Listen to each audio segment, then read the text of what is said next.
2, 1.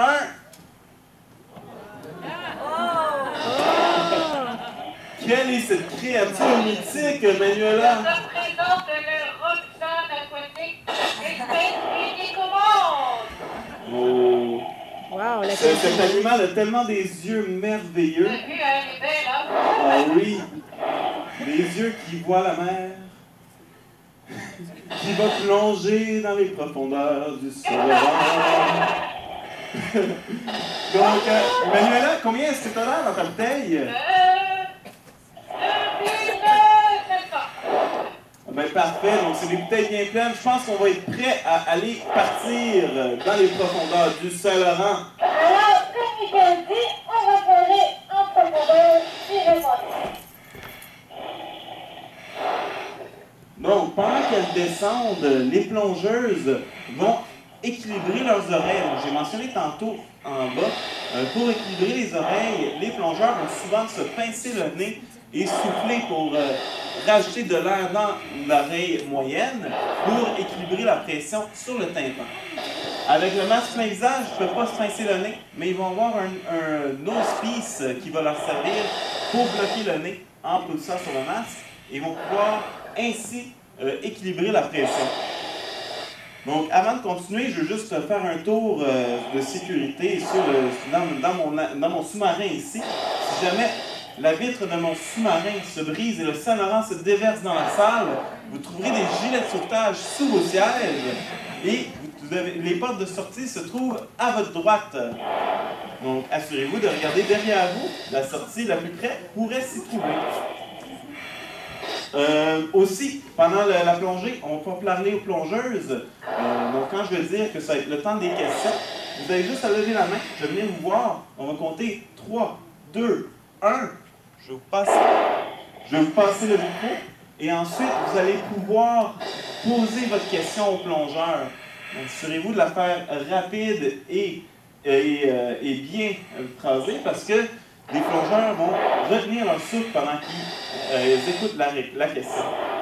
Donc, Roxane, Oui, on dirait que tu as trouvé le fond. j'ai trouvé le fond, Michael, oui. Parfait. Veux-tu nous faire un topo météo? Le fond météo, on est actuellement à 10,2 mètres. Il fait chaud, si on veut, à 4 degrés Celsius. Et puis, il n'y a pas trop de courant, mais il n'y a pas trop de visibilité. Parfait, ben ça a l'air magnifique sous l'eau. Moi, j'aimerais ça faire un petit point caméra avec Manuela. Oui, Donc, Manuela, tu nous montres une belle scène. Oh, c'est magnifique tout ça. Tu sais quoi, Manuela? Je pense que c'est parfait comme tel. Donc, nous allons rien changer. parfait. Donc, veux-tu nous parler de ce premier organisme qu'on vient de voir à l'instant, Roxane? Oui, oui, ça fait plaisir. Alors, oui, j'avais vu une bouche souffleur. En fait, on les appelle les anémones plumeuses. Oui, donc on en a plusieurs des animaux plumeuses dans le fond ici. C'est une espèce qui est un peu un bio-indicateur du Saint-Laurent. Donc, ça montre vraiment la fragilité du Saint-Laurent. Plus on va voir d'anémones plumeuses proches ensemble, plus on peut dire que c'est des clones l'une de l'autre. Et ils vont faire du clonage quand ils vont être dérangés. Et là, ben, Manuela nous fait un beau plan des tentacules et de la bouche anus de notre anémone plumeuse. Les tentacules qu'on voit là vont lui servir pour attraper des zooplanctons et les ramener à sa bouche, que l'on voit. Ce qui est d'autant plus intéressant de nos anémones, c'est les trompes variées de couleurs. Alors, on en voit des blanches, des brûlantes et même des blanches grises. Mais avez-vous aussi remarqué qu'on a d'autres espèces sonoreuses dans le Saint-Laurent? On a des petites boules épineuses. Des boules épineuses. Ouais. J'en vois pas. Ah, j'ai en voir un à l'instant même. C'est un oursin vert. Exactement. Donc, l'oursin vert, qui est un animal qui est très présent dans le Saint-Laurent, combien de la biomasse représente-t-il? Il représente 50% de la biomasse des invertébrés dans les premiers mètres de profondeur ici dans notre Saint-Laurent. Donc, oui, si on prenait tous les invertébrés des premiers mètres du Saint-Laurent et on les pesait, l'oursin vert en représenterait la moitié. c'est énorme. Oui. Et ce qu'on voit en ce moment, Manuela nous faisait un super beau plan dessus. On voit des petits poils qui dansent dans les courants. J'en vois un peu moins maintenant. On les voit ici. Ah, ils sont magnifiques comme ça. Regarde le plan comme ça, Manuela, c'est parfait. C'est ses pieds ambulacraires à l'oursin. C'est ce que l'oursin va utiliser pour se déplacer.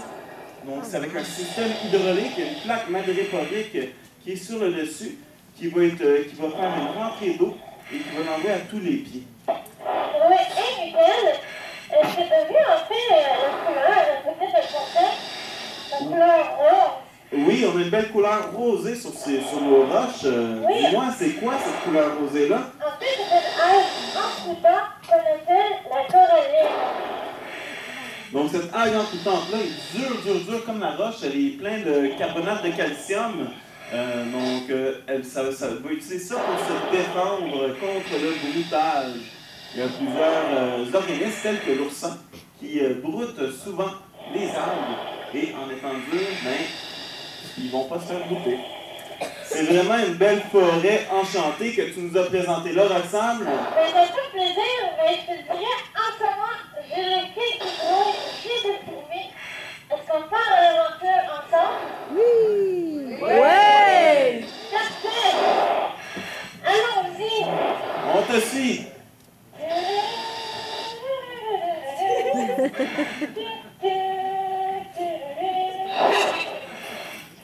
C'est vraiment une sirène, Roxane.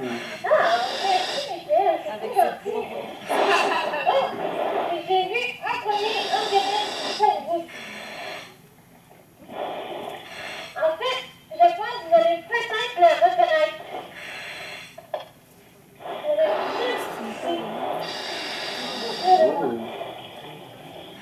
Une étoile de mer. Est-ce qu'il y en a qui le reconnaissent dans ça? J'ai entendu étoile de mer. Étoile de mer. Est-ce qu'il y en a qui en savent plus? Roxane, est-ce que j'ai quelqu'un qui me chuchote que c'est une étoile polaire? Est-ce que c'est vrai?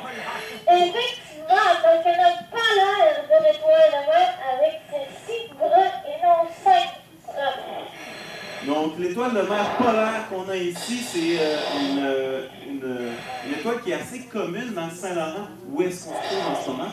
Et ce qui est particulier de cette étoile, c'est qu'elle va se nourrir d'organismes assez difficiles à manger. Quelle est sa proie préférée? Alors, ce sont les moules bleus et justement à terre, sur le fond, on va plein d'écailles de moules bleus. Donc vraiment, c'est une mauvaise coloc, cette étoile. Elle laisse sa vaisselle sale traîner partout. Mais c'est vraiment assez spécial de pouvoir manger des moules bleus, considérant que nous, on a beaucoup de difficultés nous-mêmes au résumé. Oui, et Michael, regarde, elle doit même avoir des formes assez bizarres là en ce moment. Je ne sais pas trop qu'est-ce qu'elle fait avec ses bras repliés, mais je la trouve bien belle. Elle fait du yoga! Elle fait du yoga. Elle fait du yoga, oui, exactement. Et encore, une fois, on voit des couleurs différentes surnaturelles. Super beau, super belle premier organisme de ton aventure. Oh, oui, et là, je viens de trouver de quoi d'autre bien intéressant pour vous et bien différent.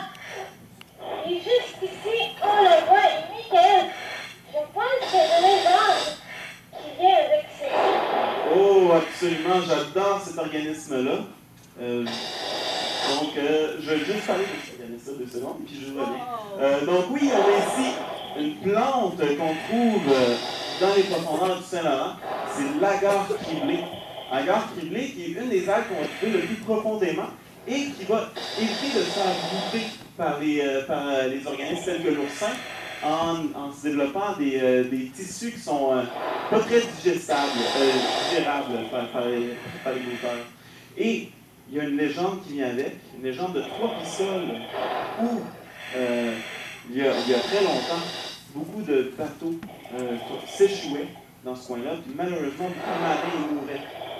Et le diable en personne venait sur les plages de 3 pissoles pour brûler l'âme des damnés. Mais un jour, il a oublié d'emmener son tablier.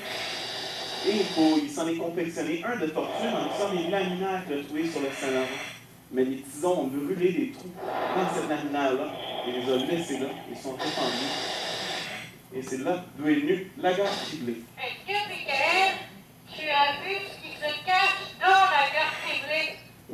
Donc, on a deux organismes juste ici, deux individus. C'est un de mes organismes préférés. Ça s'appelle le nudibranche hérissé. Et oui, moi, j'en vois tout plein sur mon égal trouvé à côté de moi aussi. Je suis vraiment jaloux. C'est quoi la particularité des nudibranches, Roxane? Alors, les nudibranches, eux, en fait, on peut se refaire pour se faire rien comme ça. Alors, ce qu'ils vont faire, c'est qu'ils vont s'alimenter d'anémones. Ils vont prendre les cellules urticantes des anémones, les intégrer dans le corps pour se devenir top de monde. Mais on ne sait pas comment ils réussissent à faire ça. Donc oui, ils vont vraiment prendre les cellules urticantes des anémones, puis les inclure à l'autre entier. Roxane, on m'a demandé si tu pouvais nous trouver une autre étoile polaire, puis mettre ta main à côté pour comparer la taille. Donc, tu n'es pas obligé de le faire tout de suite, mais tu peux le faire au cours de la plongée. C'est bon, on va faire ça durant notre plongée.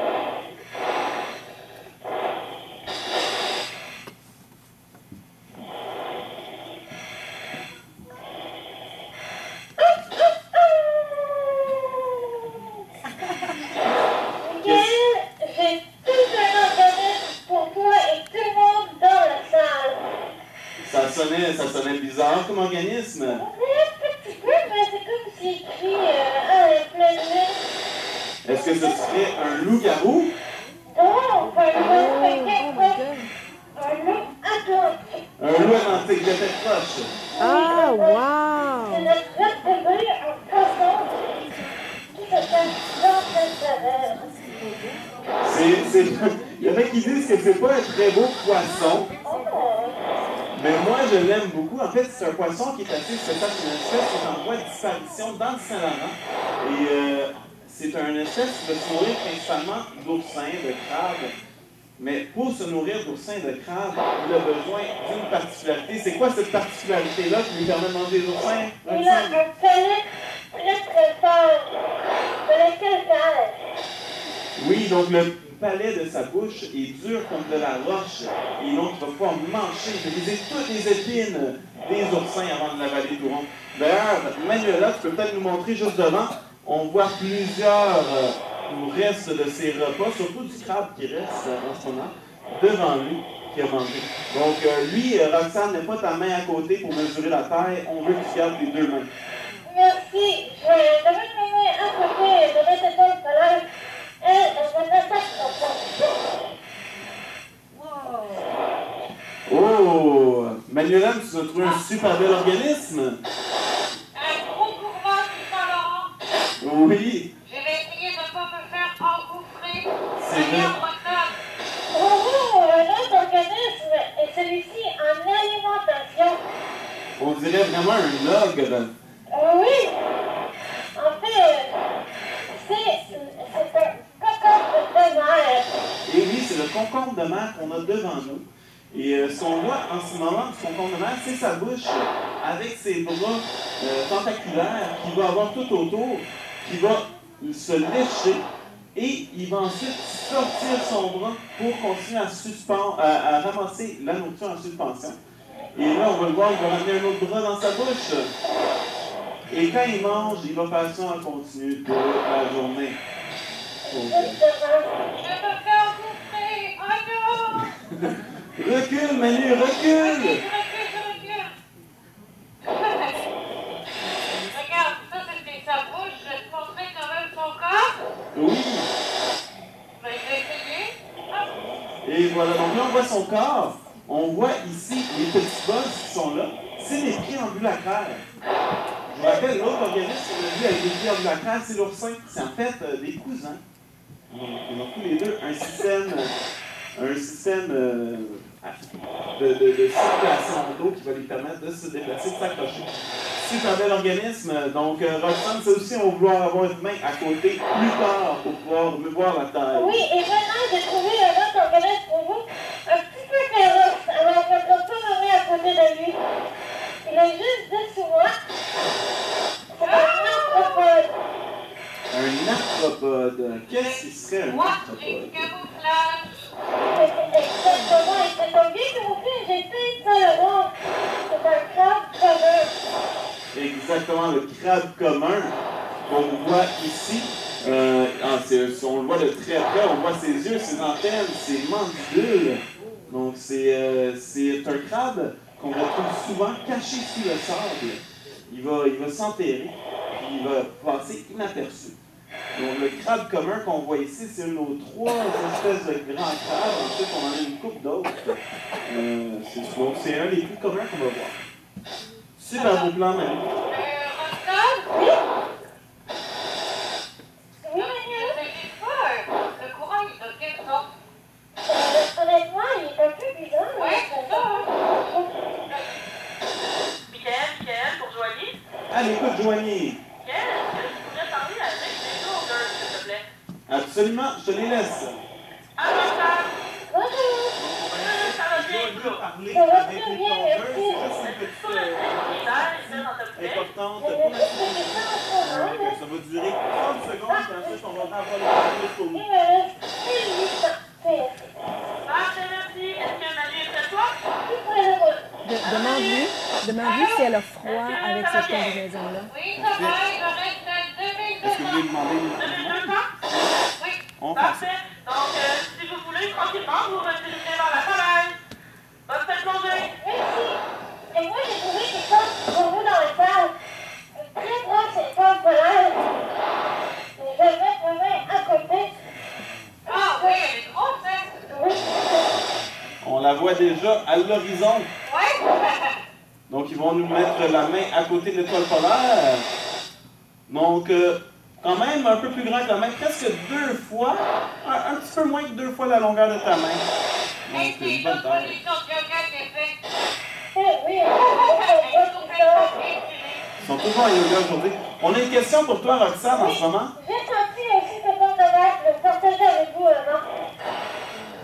J'ai pas compris. Peux-tu Ce qu'on répéter? devait, vous pouvez pas. Oui, on a une autre cocon de mer. Ah, Donc, vous la mettre ça à côté. donc, on voit que c'est quand même un petit peu plus petit, ces cocons-là. Un peu plus petit, ouais. Oui. Donc, la question pour toi, Roxane. Donc, dans 3, 2, 1. Bonjour, Roxane. Est-ce que tu as froid dans ta combinaison? Est-ce que tu ressens le froid? Une petite question. Alors, vous êtes quand même un peu fort aujourd'hui. Alors, oui, je te dirais, je ressens un peu de froid. Il n'y a rien qui va m'arrêter de plonger dans le porte marin. C'est surtout au bas et à la tête qu'on a froid. Surtout aux mains. Avez-vous remarqué tout le orange qu'on voit ici? En fait, quand ils sont sur des roches, je dirais quasiment une licorne velue, parce que c'est pas des petits qui sortent. Mais c'est des solus écarlates. Wow, le Solus écarlate, c'est en fait un très proche cousin du concombre qui a des très belles couleurs. Et là, on le voit, il s'alimente de la même façon que le concombre. Oui, exactement. Et ses pieds ambulacraires, à lui, sont en fait cachés en dessous de son corps. Ils sont collés au rocher. Je vais prendre une question. Alexandre, est-ce que tu veux une question? Oui, ça ferait plaisir. Donc, j'ai une question dans 3, 2, 1. Bonjour, je pourrais te donner un défi. Oui. Est-ce que tu pourrais trouver un requin? Oh, c'est question. Alors, je te dirais, C'est un porteur, quoi. que évidemment, on a des organismes comme ça. On a de regarder tout ce qu'on va voir. Oui, on cherche bien parce qu'on n'en voit pas souvent des requins au Saguenay ici. Parce que vous cherchez avec moi. Oui, je cherche avec toi. Oh, comment? Voilà. As-tu trouvé quelque Voilà, chose? voilà. Le voyez-vous? Il s'en vient. Non, Roxane! Je me dis, on les voit pas dans celui-ci. Et on va dire, il y en a ici. Mais quand ils sont là, dans le pied de même. Alors, tout va bien dans le caméra. Tu m'as fait peur, Roxane. Quel petit clown, cette porteur. Je me suis fait par moi-même, Michael. Défi relevé. Et j'aimerais t'engager pour vous, par contre, un vrai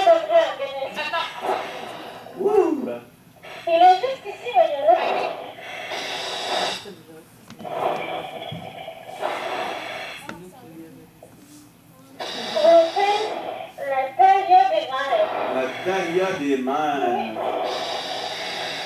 Donc, la Dahlia des mers, ça c'est un très beau nom, mais il me semble, Roxane, que ce n'est pas une plante, celle-là. En fait, non, on appelle la dahlia, c'est bien clair. Donc, c'est une anémone rouge nord. Oui, donc l'anémone rouge nord, qui est la proche cousine de l'anémone plumeuse qu'on a vue tantôt. Par contre, elle a des tentacules beaucoup plus gros, ce qui nous permet de dire qu'elle se nourrit probablement de proies beaucoup plus grosses. Exact. Comme des petits poissons. Des petits poissons, des petits oursins, un peu tout. Exactement. Ah, des rongeurs, par contre. Non, pas pour la nouvelle. Mais si j'étais pour la frôler, et je mettais mon verre sur ma face, sur ma peau, je pourrais ressentir une brûlure. Roxane, j'aurais deux questions à te donner, si tu es prêt à les prendre. On va les faire successivement, très rapidement. On a des questions. Il faut les dire rapidement, OK? On a 3, 2, 1. Roxane, est-ce que tu peux nous trouver des pierres? Et quoi?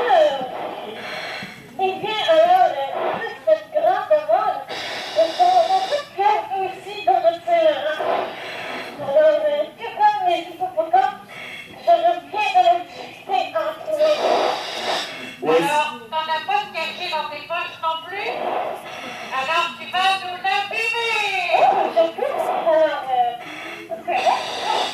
Donc les pierres, c'est vraiment dans les grandes profondeurs, mais là, on est chanceux d'en avoir une avec nous en ce moment même. Juste pour vous, Roxane en pieuvre.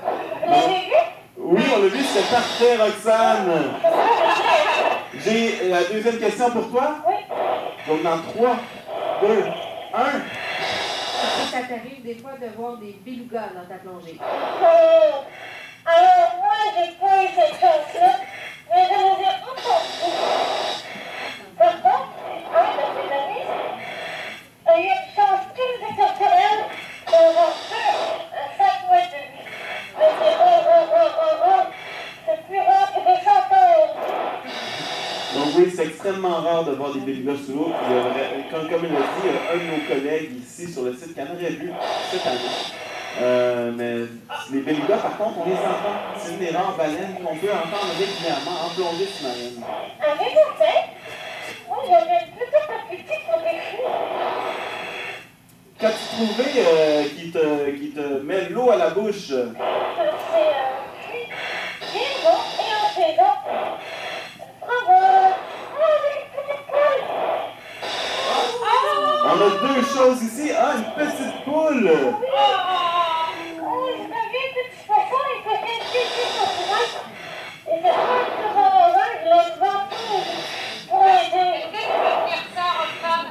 Absolument. Donc, ce poisson-là, il ventouse sur le ventre. C'est des nageoires pectorales et pelviennes qui sont modifiées pour se faire transformer en ventouse. Ça, c'est parce que ce n'est pas une habile nageuse et donc elle va se coller au rocher pour éviter de se faire emporter par le courant. Est-ce que le fait,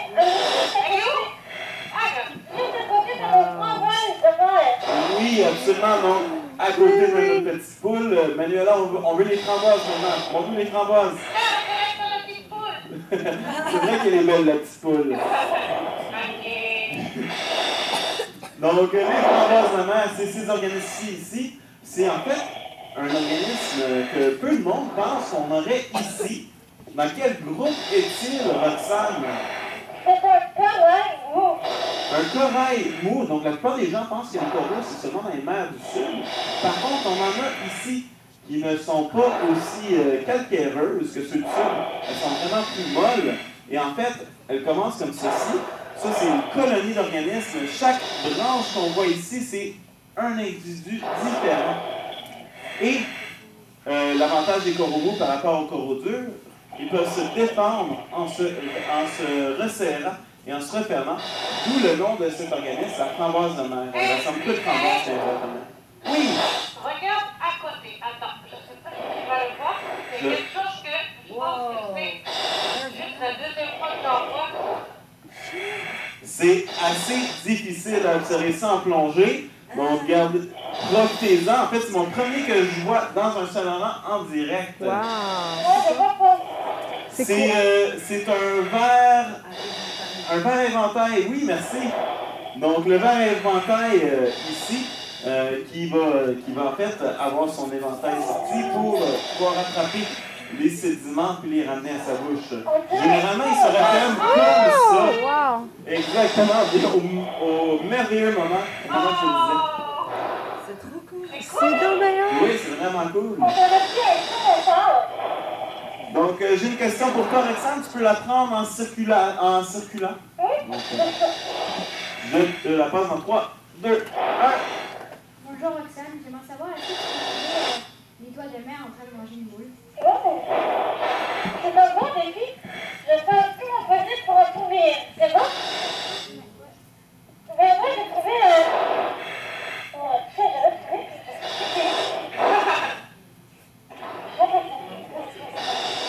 On est arrivé au pied de la falaise.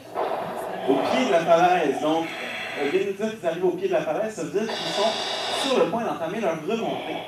Mais on va en profiter parce que la falaise, c'est quand même un endroit où on peut trouver tout plein d'organismes merveilleux. Roxane tourne en rond. Ce qu'on remarque surtout en ce moment, c'est qu'il y a plein d'oursins partout. Alors là, tu vas mettre ta main derrière, Roxane.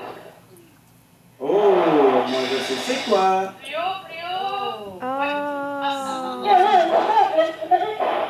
C'est vraiment pas facile de les filmer, ils sont très transparents, ces là. C'est un... Roxane, c'est quoi cet organisme? Il est parti à ta droite, il est à ta droite. À ta droite. À l'autre droite, Manu. Je pense qu'on l'a perdu. Attends, je me fais remarquer. On va arrêter de suivre. Oui. Donc, ce qu'on vient de voir, c'est un béroé. C'est un organisme qu'on retrouve souvent plus près de la surface, qui s'est poussé par le courant. Ce qui est spécial de cet organisme, c'est qu'il y a des cils tout le long de son corps, des petites toiles qui bougent et qui vont prendre la lumière et la briser dans ses composants. Donc, ça fait des arcs-en-ciel tout le long de son corps. J'ai trouvé ces deux. Une framboise fermée. Oui, donc là, on a la framboise fermée. Tantôt, on a vu la framboise ouverte. C'est comme un mot que je parlais tantôt. Là, ça ressemble un petit peu plus à une framboise, mais je n'en mangerai pas celle-là moi-même. Peut-être pas